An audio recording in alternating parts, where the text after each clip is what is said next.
bright lights. Welcome back to Architecting. Today, I have with me as my guest Jaime Schwarz. Jaime is the founder of Marked Art and he is the creator of Brand Therapy. Hello, Jaime. Hi, thanks for having me.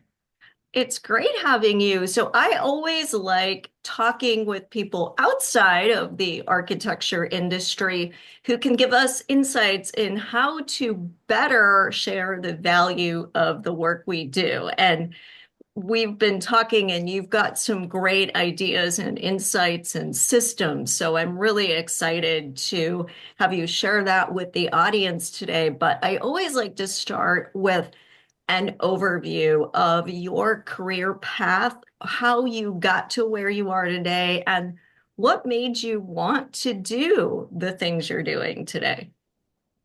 Sure. Well, first of all, I do want to say that I believe that we are in the same industry, which is the creative industry. I believe that architects, advertising copywriters, film creatives, everybody in this space is a creative. So I think we all just have different paintbrushes. So I do want to be clear about that. And the reason I do say that is because I was completely surrounded by artists growing up. My father's first wife, who they had six kids with, so I have six older half siblings, were all artists themselves, actually. Their mother was an artist. Her father was Bert Johnson, who was a famous sculptor. Uh, they go back to Auguste Saint-Gaudens, and there's just a lot on that side. My wife, her grandfather invented the Bazooka Joe and was the cartoonist for Popeye and Disney. Gulliver's Travels. He was one of the animators on there. My brother's wife is an amazing artist. It's just I'm surrounded. My aunts, my cousins. It's one of those things where I was sitting there drawing stick figures and completely jealous, but also a lot of struggling artists. Surrounded by the not only the creativity but the limits of living off a creative a creative's living. So that was part of growing up. But I also was the son of a fundraising activist and a board certified psychologist. So that was a lot more in my day to day. So a lot of purpose, a lot of mindfulness.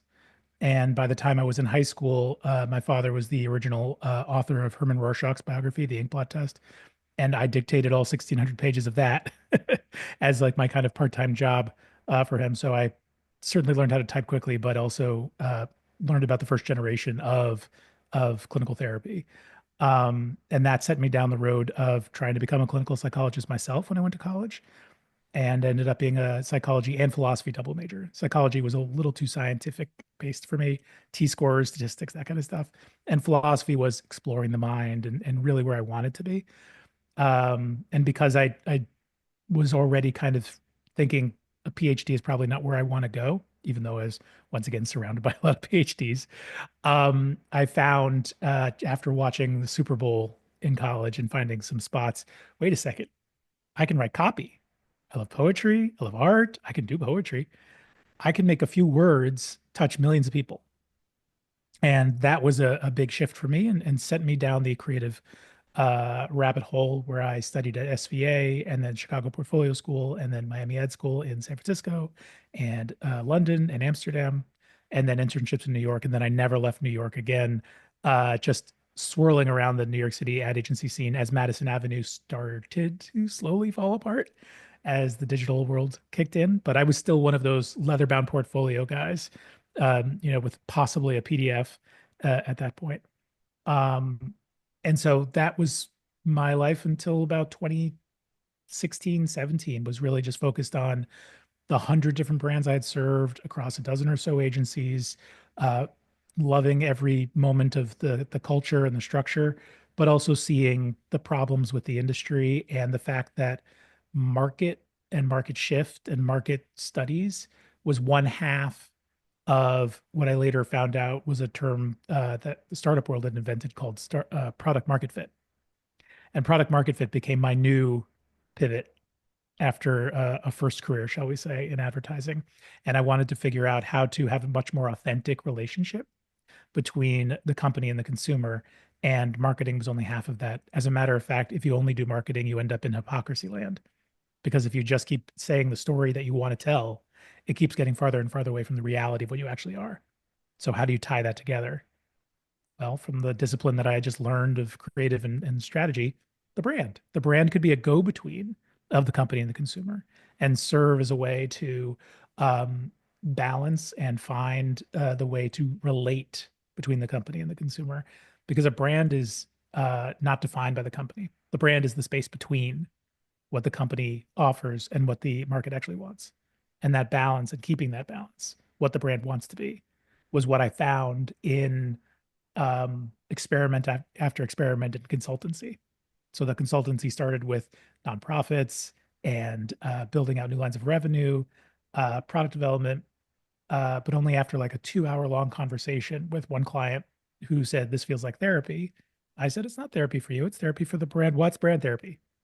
And that was yet another pivot. So there were these big changes in my life where I was going from psychology to marketing to system and product development to brand at the center of how to keep companies relating properly on a human level with the human consumer. And that's what led me to brand therapy. Very cool. And what an interesting collection of experiences throughout your life and willingness to pivot as new opportunities came up. And I think that is something that is worth unpacking because a lot of people are like, this is what I chose, this is what I'm doing. And you didn't Mhm. do that. Why? Uh, well, some of it really honestly wasn't a choice. We've gone from a culture with, one full-time job throughout your life to a bunch of full-time jobs to a few careers to 6 or 7 careers on the average now. I'm actually behind the curve when it comes to how many careers people go through. I'm also a penchant for being what you would call, I guess, the cheerleader of a company. I drink the Kool-Aid real quick. I really live for the culture, and if I don't find it, I'll make it. Um, and I mean, honestly, in my advertising career, I left one job for another. And otherwise, I was there till I was laid off because advertising is always up and down, up and down. It's the first to lose a budget and it's the last to get one. So, when we lost accounts and I was part of whatever, some mass layoff, whether it was 12 people or 100, that was the impetus for changing within agencies. The rest of it, honestly, was really a gut response. Like I didn't have a choice. And I mean that in the opposite sense. Like it was something in me that just said, you have to do this. Um, and a little bit of insight that came from that. I'm 46. When I was in my late, almost 45, I was finally diagnosed with ADHD. And that was a little bit of a retrospective. How do I redefine all of my actions of the past? Realizing that I had Oh, right. I did read 13 books that had nothing to do with my finals during finals to run away from finals. And I had, quote unquote, invented productive procrastination to define what I was doing with things. And working on 7 clients at a time in an agency was fun for me. And I thought that was just what a creative did. And so looking back with that, there was a drive, there was a shiny object syndrome, I guess you could call it, that was physically built into me. But honestly, it's at my core, and I don't feel authentic without everything I've fully done. So my daughter has ADHD as well, and similar to you, she really resonates with that human to human connection. And if something interests her, she becomes an expert on it. But Mhm. what I always find interesting is that she focuses on the why behind the creators. And it sounds a lot like that has been the through line of your whole career as well. But because you have this psychology background, I'm interested in what you can share about how the human to human connection works with brand therapy and then gets applied in the actual business. Sure. So, brand therapy, well, our tagline is let the brand speak for itself. What does that mean? Pre-AI, so 2018 to 2022 with brand therapy, it was really a psychological trick of creating a voice of conscience in the back of your head. What I would often tell a client was, if you're running with scissors, you can hear your mom's voice. It's just automatic. When you're running a company, you're running with scissors all the time. So whose voice should you hear? It should be the brand's voice, the chief purpose officer, the one employee who can never leave. And what happens when, even if you're the CEO, founder, there's a brand that can speak for itself, then you're all subservient to that ego. So it doesn't matter how many egos are on the team. We don't try to get rid of egos. We just try to have a healthy relationship between all the egos that are out there and the real decision maker, which is the mission, vision, values personified. So that was the first 4 years of brand therapy, really focused on that in order to say, okay, how do we use those values to think more long term, to think about the company not from my myopic perspective. Like I said, you're running with scissors all the time. You're making very short term decisions. And there's a lot of market forces that are forcing those short term decisions quarterly, all that kind of stuff. And when you're in that space, you really aren't thinking about the mission and the vision and why are you doing this in the first place? What's the goal of the company? It's not to beat next quarter. It's to fulfill whatever it is that you make to change the world for the better in the way that your company knows best. Whatever sprocket you make, whatever service you offer, you don't start a company because this thing is going to make the world a worse place. You do it because you want to fix something, the why. And so it really even doesn't come matter to what you offer. Because another thing I tell clients is it's not what you sell, it's what the customer is actually buying. So you've probably heard the statement Black and Decker doesn't sell drills, they sell holes. That's what that means. I'm not buying your product, I'm buying what that product gets me. I live in that benefit. And if you really understand your customer, it's not even the benefit, it's the benefit of the benefit. I'm not selling, if I'm selling soap, I'm not selling chemicals in a bottle, and I'm not even selling a clean house. I'm selling the particular relationship between a particular type of person and my particular type of brand of soap. So if I'm somebody who uses that soap because I host a lot, then I don't sell soap. I sell the confidence in hosting. If I have an eco brand, I'm selling an affirmation to people. That bottle better be pretty good looking because I'm going to be putting it on top of the sink, not under, to show off my green bona fides to others. So it's about that relationship that's not just your product category, but your purpose category. And then that means you don't have to think about competition. You can think about the friends, the compatriots you have the same purpose as you. They just sell different things because that's how your customer sees you. They may be comparing you when they're thinking about buying you, but when they have a relationship with you, when they are loyal, when they are having a relationship with your brand, then your product lives in a relationship with all the other things that they use to define themselves. In a conspicuous consumer society, we define ourselves by the brands we surround ourselves with. That's not exactly a healthy relationship, but it is a truth. And it's something that we have to embrace because of that truth. So, in a profession where you are selling services and the product, if you will, is space, um, how do you know if you have the right brand? And how do you know if you need to adjust anything about your brand? Well, no matter what, change is inevitable. The average age of a company has gone from 61 years to under 18 years in the past half century, which not only means change is happening faster and faster, but companies are less adaptable for it. So we do know that change is going to happen no matter what. So you can't just create a brand that is written in cement. And I mean, famously, Johnson and Johnson has their brand manifesto written in cement in their headquarters, and then they don't follow it. It's just funny. It's not about what you say; it's about what you do. And that's another thing that I teach my clients: don't story tell, story do. And that just means be you out loud. And so, whatever that is that you're supposed to be, it can shift over time because you just have to find the thing that's core to you. I was talking earlier with somebody about how one of my clients was IAVI, International AIDS Vaccine Initiative, and they had done such a great job as a nonprofit with the studies and linking different partners that AIDS was actually becoming something that was manageable. Wait a second, we're a nonprofit. What do most nonprofits say? We want to put ourselves out of business. That's a weird thing to say or to be in that situation.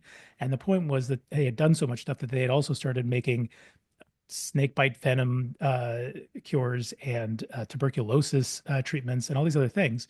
They just were stuck being called International AIDS Vaccine Initiative. And their vision statement was imagine a world without AIDS. That means they had to do a hard pivot.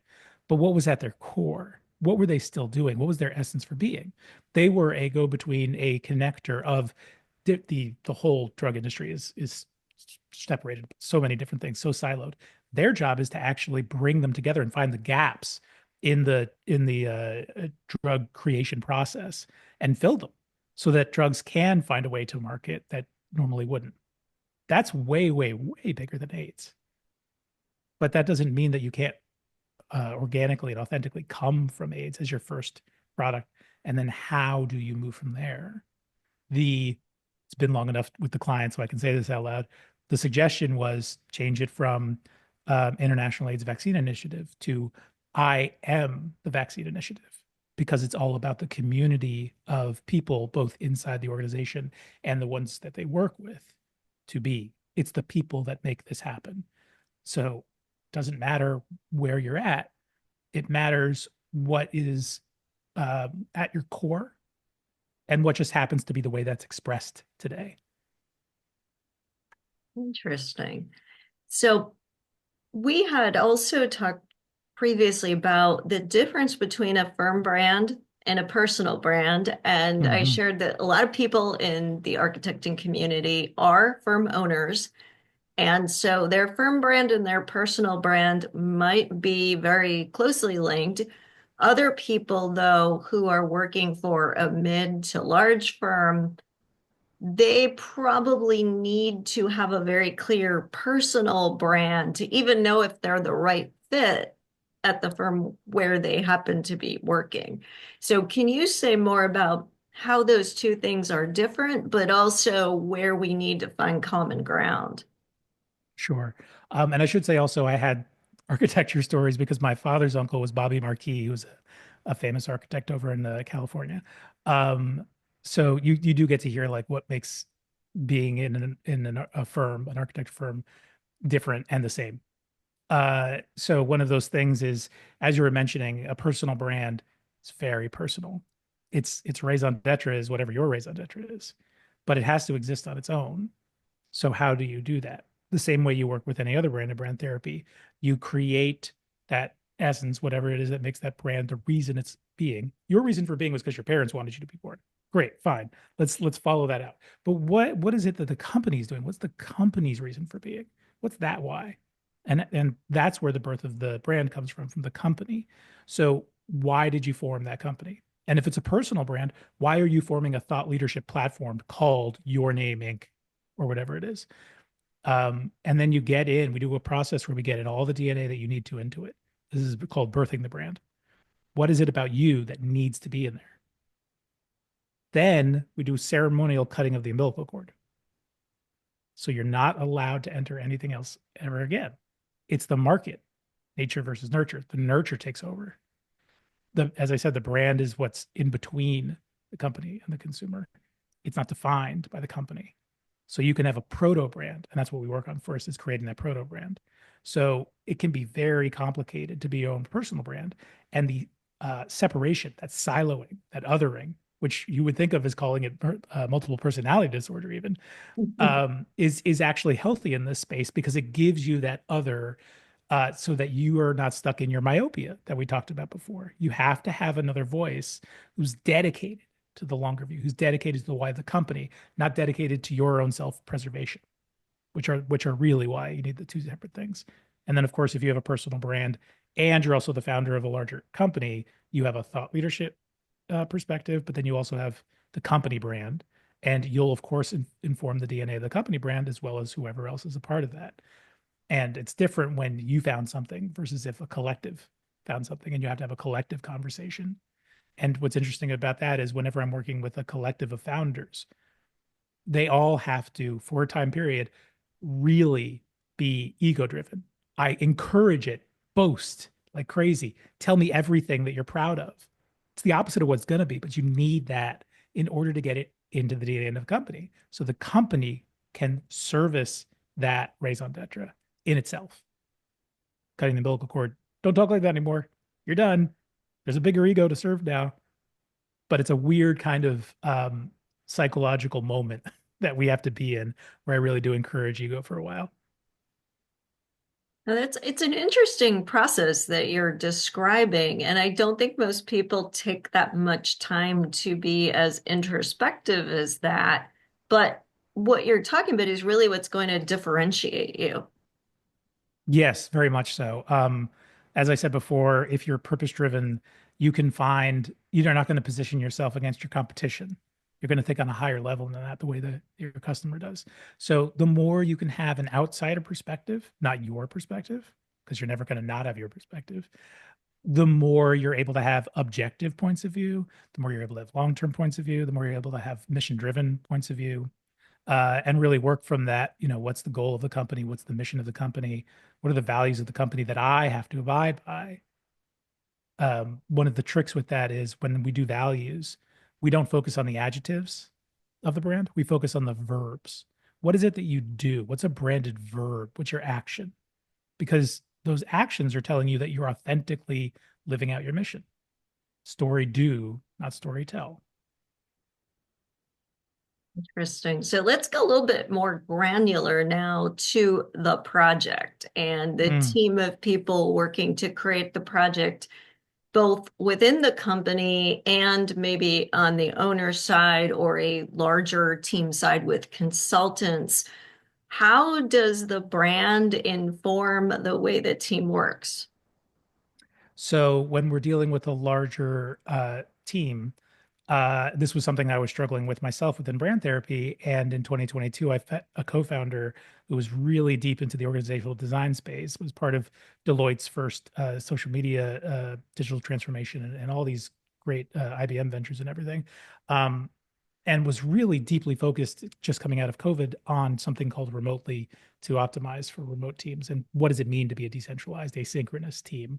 How do you take advantage of that? And I had just been coming off of a startup. I'd done co-founded 7 startups before getting into this founding space. And one of them was called Send Thanks Now, which was a gratitude token system for thanking essential workers during COVID. So we took tokenized gratitude and we started talking about um, the big difference between being at a company where you are externally motivated and internally motivated. Do you have extrinsic values or intrinsic values that are driving you?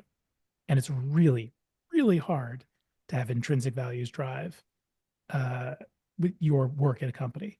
Because first of all, it's probably not your company, and even if it is, you have this much say. So where's the mutual commitment come from? Mhm. So we started building towards that, and with brand therapy as a heavy device within it, because you can create the Kool-Aid, you can make the authentic, healthy, very drinkable. Everybody wants to share it, and it continually updates its flavor Kool-Aid. But there's organizational design to go with it. So we created more of a holistic platform that we call Company Betterment that combines brand therapy with what we came up with, which was this idea of team flow. And we went and found the scientific founder, there's team science of team flow, Dr. Jeff van den Hout in Holland, and started understanding his work around what it takes to actually get in not individual flow, which is still very prized in work, but team flow, the thing you've actually witnessed before, probably if you've ever seen jazz live or the great moments in a soccer game where they're playing total football. Everybody is working as one because they have the 6 elements that Dr. Van den Hout figured out, which are psychological safety, open communication, high skill integration, aligning personal goals, mutual commitment, and audacious team goals. Those 6 parameters are measurable, way more than people have ever given them credit for. They're holistic. They cover every human hidden friction that there possibly could be in a team. And if they integrate well enough, 4 senses among the team emerge collectively: unity, progress, focus, and trust. You've probably heard of a book called The Speed of Trust. That's a wonderful, huge thing, but it's only one of 4 things to holistically answer what a team needs to actually get into flow. And if those things emerge, you'll get the collective ambition, which is an alternate term for team flow. So we have brand therapy working on mutual commitment and giving the space for people to have their own personal goals align with the goals of the company, because you can all live your goals out loud together. And that the strategy of an audacious team goal, which is about saying, we're going to do something on strategy, but also about 10% harder than you think you can do. So we're progressively getting better. And then organizational design, working on high skill integration, and then psychological safety and open communication is has really not had a fair shake in the modern era, um, because it just hasn't been practiced thoughtfully and truly.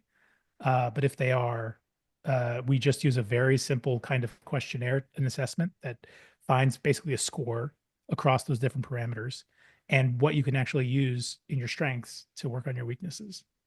So when you combine all that together, you end up with a team that's focused on support instead of oversight.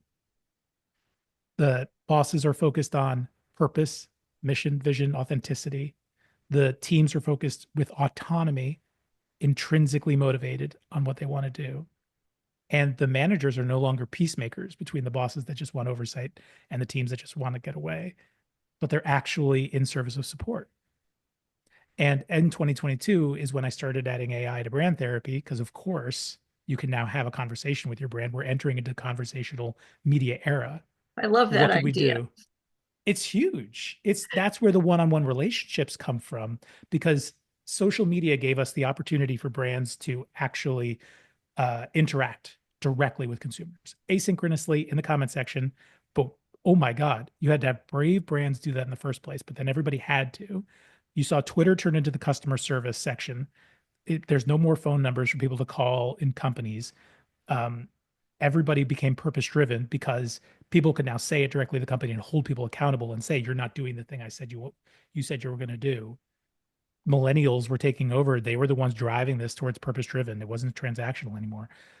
Technology was informing culture. Culture was informing strategy. Strategy was reinforming new products, and that cycle was happening. But now that you can have a brand as a voice that a million people can talk to at the same time, and it's the same voice that's held to a singular identity because of the brand stewards inside the company who now are listening to a million people qualitatively, not quantitatively, all the time. You have a steady waterfall of what's actually going on in the market. So all the market shift you need is handled by just having a brand that's worth speaking to. Yeah. I love that idea. And I'm thinking back, like this was years ago, Microsoft had the little paperclip avatar guy Clippy. who would kind of Yeah. dance around and be really annoying. But the idea of your brand having this almost like an avatar then with the AI and kind of like going, I see you're changing our graphic standards. What are you doing over there? Yeah. That's actually starting to happen with real world assets. As you mentioned, I'm also the founder of Marked. And the reason for that is because when I left the agency world and then no longer was beholden to keeping my IP, well, not my own because the company would own it, I filed the world's first NFT patent called the System and Method for Identifying Virtual Goods. And that was really about the autonomy in the products and making sure products could have creative control be put into them by the brand, but also autonomy so that the owner, who really owns the object, because you can't own a digital object without an NFT, have their own say over what this should be.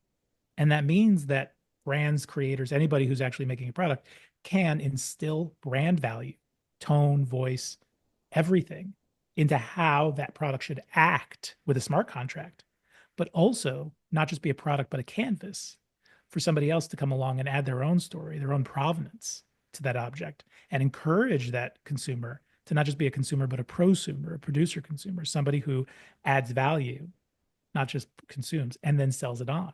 And then the assembly line, which is a value add chain all the way to consumption, now never has to end. We're all co creators together. And by putting us all on the same team of co creation, we can rewrite the rules of the marketplace and consumerism altogether. That is, I think, something really profound, this idea of the prosumer, because when you're in a creative profession and your client has their own set of needs and it has to work and function for the people they want to sell the services that they're providing to, It's going through several transmutations. And so if they don't believe in it, it's not going to work. And, honestly, we see this a lot as architects. There is a situation where we need to do something new. We come in, we try to help look at the pain points, solve the right problem, but it's a garbage in, garbage out scenario. Hmm. Hmm. So if you have very visionary emergency department manager who wants to work a very innovative way, but then they leave before the project opens because it takes years to design Yeah. and then even longer to build, and their replacement doesn't have those same goals. Now what? Or they didn't do good change management with their staff, and the people are like, yeah, I'm not doing that. I'm not going to work that way. And they try to work the old way in space that now is creating friction in working that old way. So Hmm. I think the idea of the prosumer is really something that architects and interior designers and engineers need to focus on a lot more. Well, it's using the same trick that brand therapy does, where, hey, look, this isn't on me. This is on the brand. The brand is telling us what to do. You can personify the building. What's best for the building? As the original creator, the architect, what am I instilling in here, knowing this isn't about me, this is the building, and what's best for the building when I leave? And when somebody new comes in, they know they're just here for a moment. They're holding a torch that they got and they're going to pass on. For who? The building. The building should be the main character in its own story. If you think of something like the movie The Red Violin from the 90s, the main character of that movie was the violin through successive owners. When we have something like a building that is meant to have a lot of stewards over a lot of periods of time, there's a lot of building management, facade management, people that come and go. What's the one string that ties it all together? It's the building itself.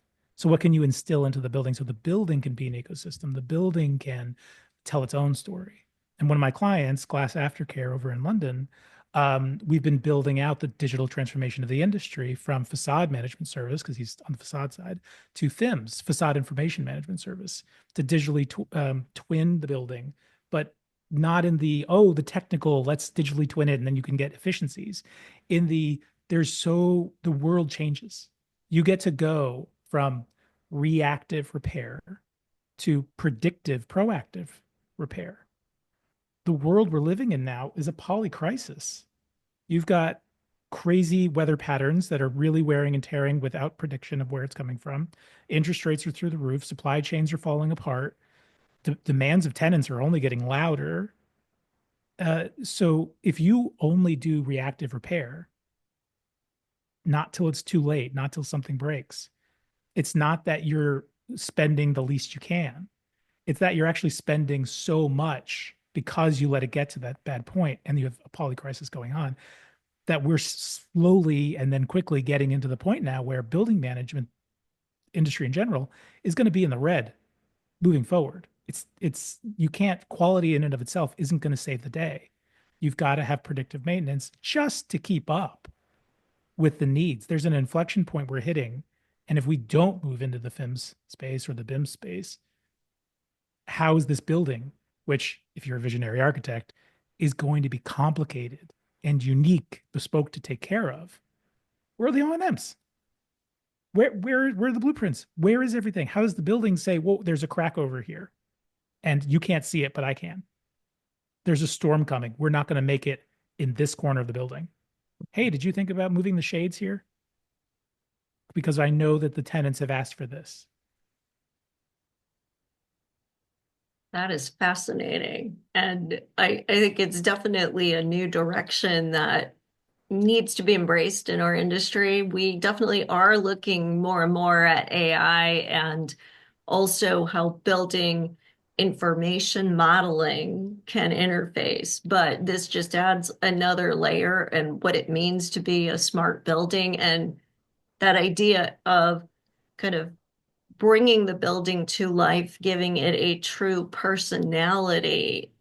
So now, even for the staff working in a building, and certainly for the other consumer or patient or other type of user who's in this space, it kind of sets the tone and sets expectations, and you're either aligned with it or not, much like you are aligned with the toothpaste that you buy.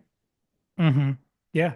Well, we also have this situation where, um, as I said, the buildings are really, they're meant to be stewarded. You go through a lot of different people. But in the end, um, what's it all in service of? What is the building in service of? It's the tenants. So how do we all keep our mind on that? And how do we also have empathy for everybody at different stages? So the amount of appreciation that somebody has for an architect can be all the way 100 or all the way down to zero. But if the building's able to speak for itself, and that goes for everybody, you're now able for the creator, the architect, to be that original storyteller, the first narrator, and to get the points across that they want to get across. And there's also, just as a person or a celebrity has name, image, likeness, my wife and I met at the Guggenheim for our first date. And so we have these little Guggenheim mugs that are like, slight representations of them. But that's a look. That's an ownable IP, the Sydney Opera House. There's certain things where it's just like that shape doesn't matter how it's interpreted. That's ownable IP. So there's value in that. So the consequences, one of my favorite statements is the future is already here. It's just not evenly distributed. You've been able to do some of these things for a while, but when it becomes a mass use thing and it's all out there, you get the network effect. You get the consequence of everybody using it. And part of being a near futurist is making sure you recognize, well, what happens if we do this transformation? Where does this lead? And one of the other found values that we found for glass aftercare with FIMS is when all the buildings are networked and they all know the life of their different parts and everything's atomized down to the screws, a secondary market emerges. And that means that it's not just, oh, this one church door is now on our, new house and that's found and that's nice. It's that there's a full secondary market with real value exchange and real monetization points where you can even have the building or whoever owns the building borrowing against the value of the secondary market of the parts of the building that they still are using. That would never exist without digital twinning the whole, system. And what I love about that is that in our world, as much as we want to talk about value, we still get driven to first cost. But if you could get more revenue, could you afford more things and Mhm. invest in more in the building? That's a really amazing topic to think about exploring. This has been such a cool conversation. I've learned so much. If someone would like to work with you, how can they reach you? Well, you can always find me at brandtherapy.coach or on LinkedIn, just Jaime Schwarz. You'll see a smiling bearded man looking at you. But if you go on to brandtherapy.coach, you'll also see for free use a GPT version of myself. So you can tell it all about your brand and it will become your brand voice and you can have that conversation with it. So if you go ahead and try that out before you have a session with me, there's a 50% discount just so that I feel that you feel like you've gotten something out of it. That is a really generous and really cool thing to experiment with. So, thank you so much for being on the show today and for sharing all these great insights. Really appreciate it. And I really think this is giving a lot of value to everyone listening. It's my absolute pleasure being here. Thank you for having me.